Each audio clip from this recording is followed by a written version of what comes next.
여러분 혹시 이런 상상 해보셨습니까? 우리 대한민국과 북한이 통일이 되거나 아니면 영구적으로 평화를 이룰 수 있다면, 그래서 지금 들어가는 국방비와 또 젊은이들이 군복무를 하느라 보내는 시간을 다른 쪽으로 활용할 수 있다면 우리 대한민국의 미래는 어떻게 될까요? 우리는 정말 세계 상위권에 해당하는 국력과 경제력과 영향력을 가진 강대국이 될 겁니다.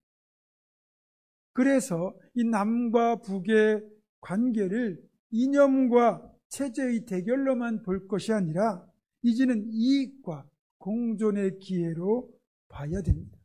그러나 아직도 체제에 대한 위협과 또 전쟁을 겪었던 과거의 뿌리 깊은 갈등의 골이 여전히 남아 있어서 이런 대립과 갈등을 넘어서 남과 북이 하나가 되는 그런 일은 좀처럼 기대하기가 어려울 것이라고 생각이 됩니다. 안타까움이 매우 크죠. 성경에 나오는 이스라엘 왕국의 역사를 보면 우리와도 참 많이 닮아 있습니다. 사울과 다윗, 솔로몬 시대까지만 해도 이스라엘은 통일왕국으로 존재하면서 강대국의 지위를 누립니다. 하지만 솔로몬이 죽고 난 뒤 그의 아들 르호보암 때에 통일 이스라엘 왕국이 남왕국 유다와 북왕국 이스라엘로 분열이 되었고 이후 두 왕국은 서로를 적대시하면서 국력을 소진합니다.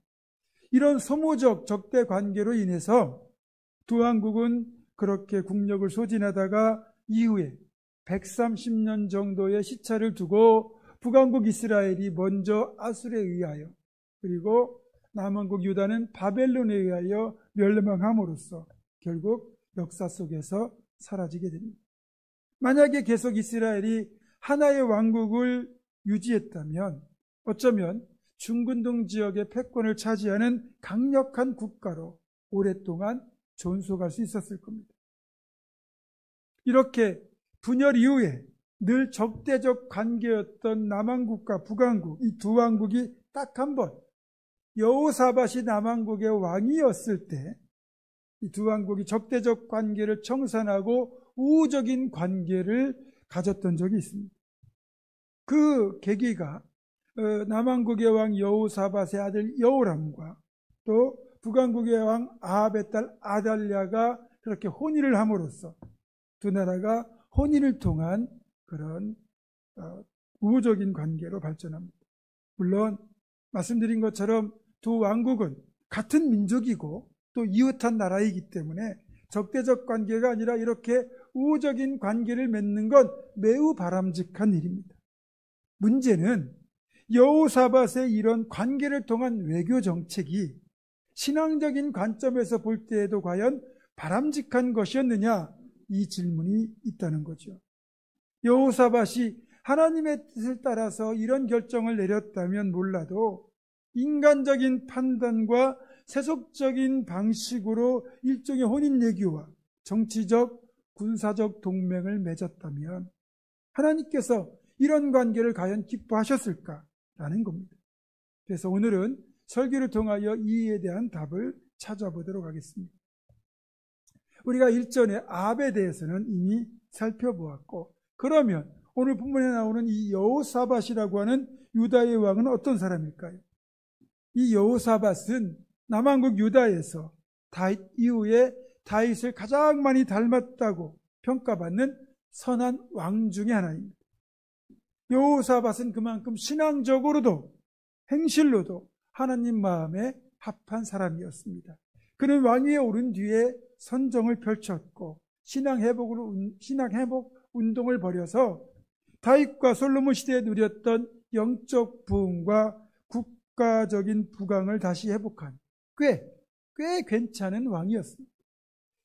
이 사실이 역대하 17장 3절에서 5절에 실려 있습니다. 제가 읽어드립니다.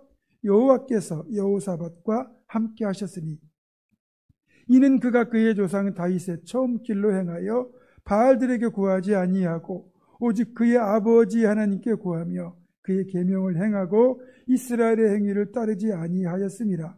그러므로 여호와께서 나라를 그의 손에서 견고하게 하시매 유다 무리가 여호사밧에게 예물을 드렸으므로 그가 부귀와 영광을 크게 떨쳤더라. 아멘. 이처럼 선한 왕으로 평가받는 여호사밧이었지만 안타깝게도 한 가지 커다란 흠이 그에게 있었는데 그게 바로 우상 숭배자인 북왕국의 왕 아합과 사돈을 맺고 가깝게 지냈다는 겁니다. 이 일은 어쩌면 여호사밧의 일생에서 가장 잘못한 일이라고 할 수 있는데 이 잘못된 관계 맺음이 결국 여호사밧 자신뿐만 아니라 남왕국 유다 전체에도 매우 부정적인 영향을 끼쳤기 때문입니다. 오늘 본문 열왕기상 22장을 보면 이 여호사밧이 북왕국의 수도인 사마리아를 방문하여 아합과 만나게 되는 장면이 기록되어 있는데 이 자리에서 아합이 여호사밧에게 이런 제안을 합니다. 자신과 함께 아람의 군대와 싸워서 길랏 라못을 되찾자는 것이었습니다. 이런 아합의 요구를 여호사밧은 거절하지 못합니다. 22장 4절입니다. 여호사밧이 이스라엘 왕에게 이르되 나는 당신과 같고 내 백성은 당신의 백성과 같고 내 말들도 당신의 말들과 같으니이다. 이게 무슨 말이냐면 좋습니다. 오케이입니다. 이런 거예요. 그러니까 전쟁터에 자신의 군대를 이끌고 같이 나가서 싸우겠다는 거예요. 하지만 그렇게 오케이를 해놓고도 뭔가 깨름칙했는지 아합에게 선지자를 통하여 하나님의 뜻을 물어보자고 말을 하고 아합 입장에서도 여호사밧의 비유를 맞춰야 되니까 보란듯이 북왕국에서 활동하는 400명의 여호와의 선지자를 불러 모읍니다. 여러분 여기도 참 아이러니한 것이 한때는 보이기만 하면 족족 잡아 죽이던 대상이 여호와의 선지자잖아요. 그런데 이제는 아합이 선지자의 말을 듣고 전쟁을 치렀고요. 또 지금도 그렇게 바알과 아사랴 무당 대신에 여호와의 선지자 400명이 대놓고 활동할 정도로 분위기가 바뀌어 있었습니다. 그러니까 엘리야의 희생이 다 이 모든 것들을 가능하게 한 거죠. 아합은 이렇게 400명의 선지자를 불러놓고 그들에게 이제 길랏 라못으로 가서 싸워야 되는지 말아야 되는지를 묻습니다. 그러자 선지자들이 이렇게 대답하죠. 올라가소서 하나님께서 그 성읍을 왕에게 넘겨주실 것입니다. 선지자들에게 하나님의 뜻을 묻는 것 자체는 좋았는데 문제는 지금 이 대답을 하고 있는 선지자들 400명이 진짜 여호와의 선지자라고 할 수 없다는 거예요.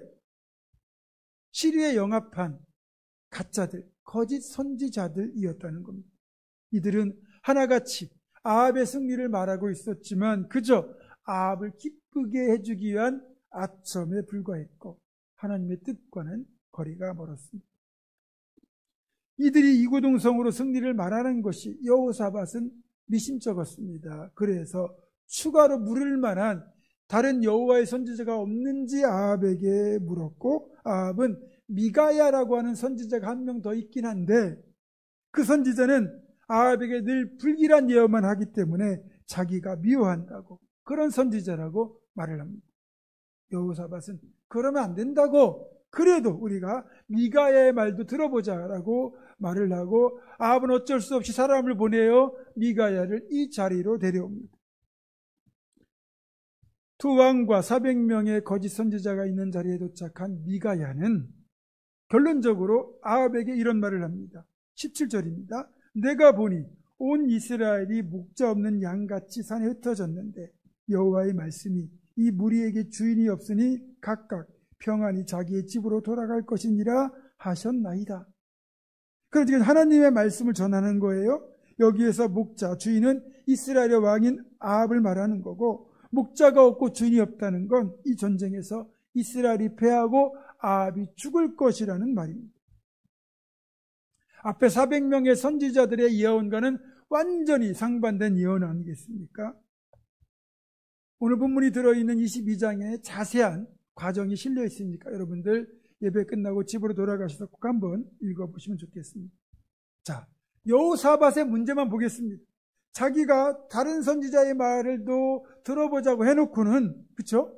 그리고 이 미가엘을 통하여 전쟁에서 패할 것이고 아합이 죽게 될 것이라는 말을 들었다면 아합을 설득해서 전쟁을 피해야 했음에도 불구하고 여호사밧은 아합과 함께 전쟁터에 나갑니다. 어떤 선지자의 말이 옳고 그른지를 분별하지 못해서 그랬다는 것도 문제일 것이고, 만약에 알았음에도 아합의 요청을 거절하지 못해서 전쟁터에 나갔다면 그것도 문제지. 분별하지 못해도 문제, 나가도 문제. 오히려 아합이 미가야의 예언을 듣고는 그게 마음에 걸렸는지 꼼수를 씁니다. 그 꼼수가 뭐냐 하면 길랏 라못에 도착한 뒤에 자기가 입고 있던 왕의 갑옷을 벗어가지고 그걸 여호사밧에게 대신 입히고 자기는 일반 병사의 복장을 입은 뒤에 병사들 틈에 들어가서 섞여 싸우겠다는 겁니다. 나름 이 꼼수는 괜찮은 꼼수였어요. 왜냐하면 적군의 입장에서 볼 때 내 앞에 있는 적군이 지휘관인지 아니면 일반 병사인지를 어떻게 알겠습니까? 그걸 우리가 분별하려면 이 사람이 입고 있는 갑옷을 보면 합니다. 이게 우리가 군인들이 입는 전투복에도 계급장이 달려 있는 것처럼 갑옷에서 이미 지휘관과 일반 병사의 그 외형이 다를 것이기도 하고, 또 그가 들고 있는 무기나 아니면 타고 있는 병거나 이런 것들을 보면 이 사람이 지휘관인지 아니면 일반 병사인지 구별할 수 있습니다. 그런데 일반 병사의 옷을 입고 일반 병사들 틈에 섞여서 싸운다면 누가 그 사람이 왕인지 알겠습니까? 그러니까 아합은 적들이 찾지 못할 정도로 완벽하게 변장을 한 겁니다. 나중에 다시 한번 살펴보도록 하고요. 한편 이 아람 왕 베나닷은 일전에 두 번의 전투에서 북왕국의 아합에게 크게 패한 적이 있습니다. 자존심도 상했고 그래서 절치부심하고 전쟁을 준비한 것이고, 이번에는 작전을 달리합니다. 아람의 군대에서 병거를 지휘하는, 병거부대를 지휘하는 지휘관 32명을 따로 불러 모아놓고는 너희 병거부대는 무조건 다른 병사들과 싸우지 말고 아합 왕만 찾아서 그만 제거해라. 그렇게 명령을 내립니다.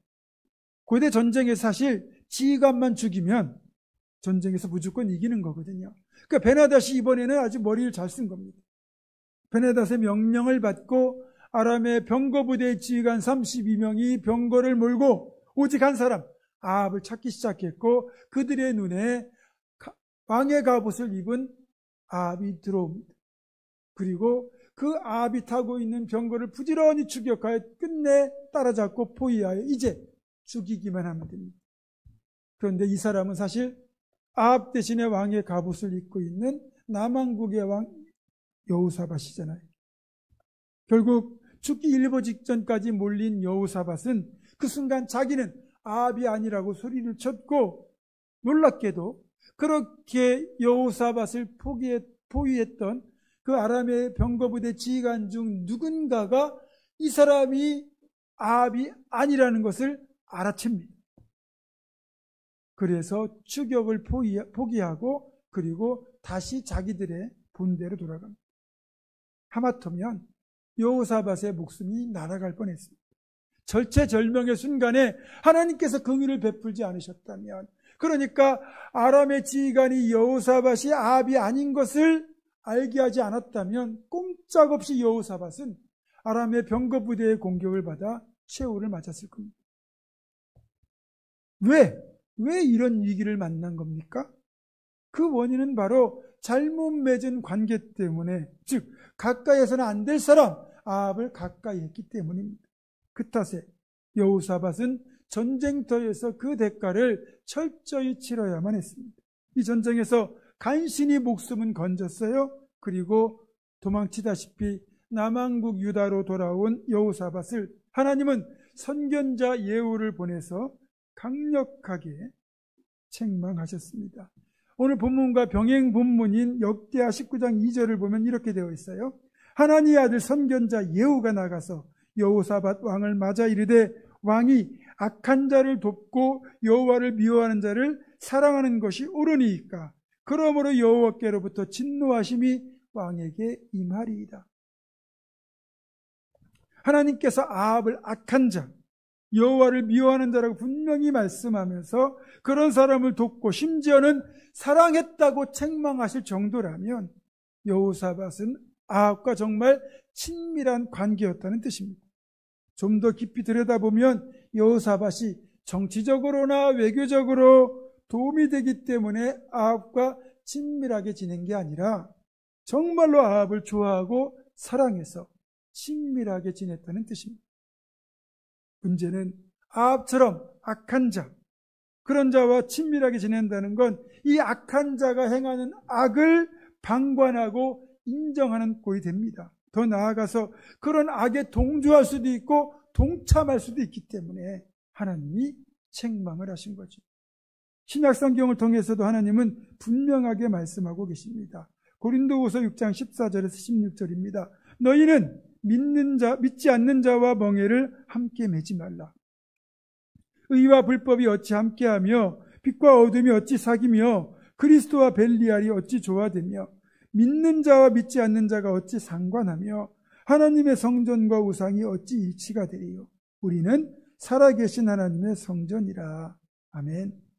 믿지 않는 자와 멍에를 함께 매지 말라는 이 말씀은 믿지 않는 자들, 즉 세상 사람들을 무조건 배제하고 그들과 분리되라는 말씀이 아닙니다. 우리가 예수 믿는 신앙인이라는 정체성을 가지고 그들과 더불어 살되 신앙인의 정체성을 잃어버리지 말고 세상의 악과 유혹에 물들지 말고 그들 속에서 하나님의 거룩하심을 드러내며 살라는 뜻입니다. 즉 분리가 아닌 구별된 삶을 살라는 뜻이죠. 세상과 우리가 분리되면 믿지 않는 사람들과 아예 교제하지 않으면 어떻게 우리가 그들에게 전도하고 어떻게 그리스도의 문화를 확산시킬 수 있겠습니까?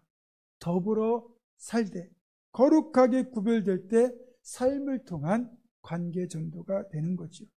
그러니까 여호사밧의 경우 외교 정책을 펼칠 때 어느 정도 인간관계가 바탕이 될 것이기에 외교 상대방과 원만한 관계를 유지하려고 하는 것을 뭐라고 하자는 것이 아닙니다.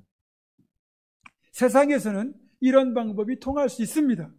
하지만 신앙의 세계에서 하나님이 아닌 인간적인 수단을 의지하는 건 불신이며 불순종이고 또한 죄악입니다. 신앙적 관점에서 볼 때 인간관계를 하나님보다 더 의지하는 것, 하나님의 방법보다 사람의 방법을 더 의지하는 것, 그것은 불순종이 되고 죄가 되기 때문입니다. 그리고 신앙인 하나님보다 사람을 더 의지하고 하나님의 방법보다 사람의 방법을 더 의지할 때 그 자체가 죄악이고 결국은 그것 때문에 실패하게 되어 있습니다. 신앙과 세상은 별개라고 여기고 여기에 세속적인 방식을 끌어들이다 보면 반드시 탈이 나게 되어 있습니다. 무엇보다 신앙적인 관계를 신앙적으로 잘못된 관계를 맺었을 때 그 잘못 맺은 관계를 또 지속할 때 그 후유증은 정말로 심각합니다. 재산상 피해가 발생하기도 하고 또 영영 돌이킬 수 없는 수렁에 빠져들기도 합니다. 심지어는 내 생명까지도 위험할 수 있습니다. 그래서 만남도 그렇고 관계를 형성하는 것도 그렇고 정말로 신중해야 됩니다. 보세요. 여호사밧이 이렇게 인간적인 판단으로 아합과 사돈을 맺고 그와 동맹관계를 유지하고 전쟁에 함께 참여하는 등 여호사밧의 잘못된 인간관계, 잘못된 선택은 심각한 후유증을 남기게 되거든요. 그 첫 번째 후유증이 남한국 유다가 신앙적으로 쑥대밭이 되었다는 겁니다. 앞에서 제가 초반에 말씀드렸지만 여호사밧은 평생 여호와 하나님을 신실하게 섬겼고 남한국 유다의 신앙의 부흥을 일으켰던 왕입니다.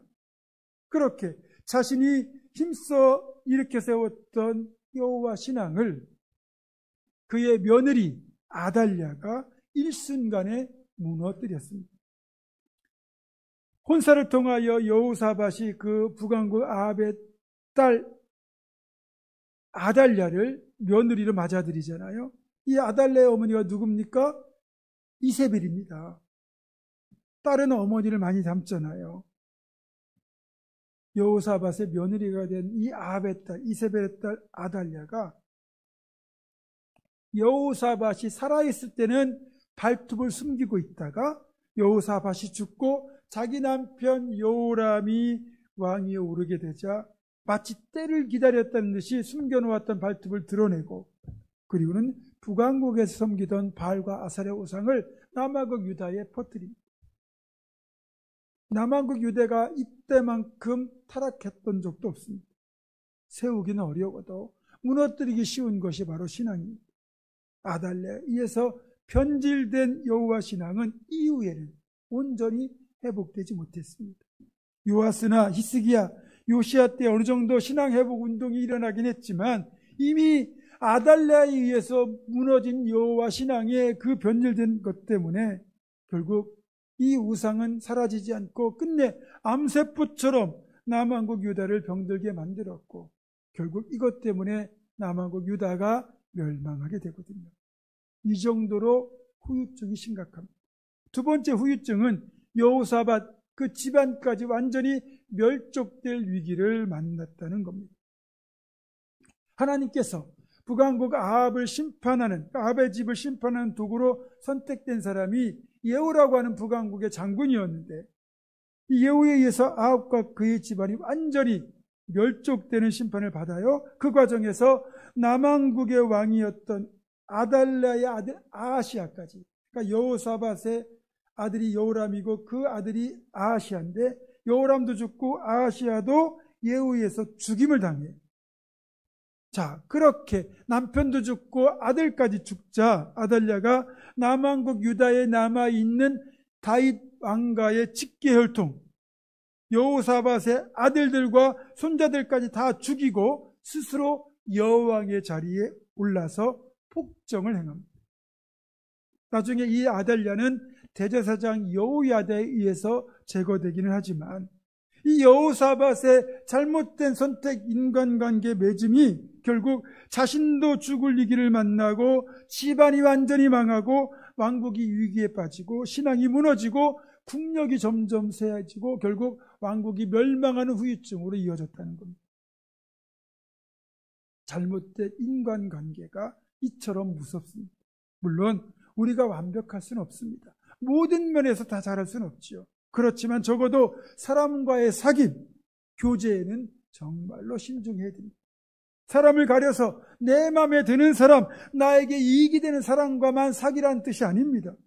적어도 신앙적인 측면에서 볼 때 나를 타락하게 만들 사람이라면 우리는 그들을 과감히 멀리할 수 있어야 된다는 말입니다.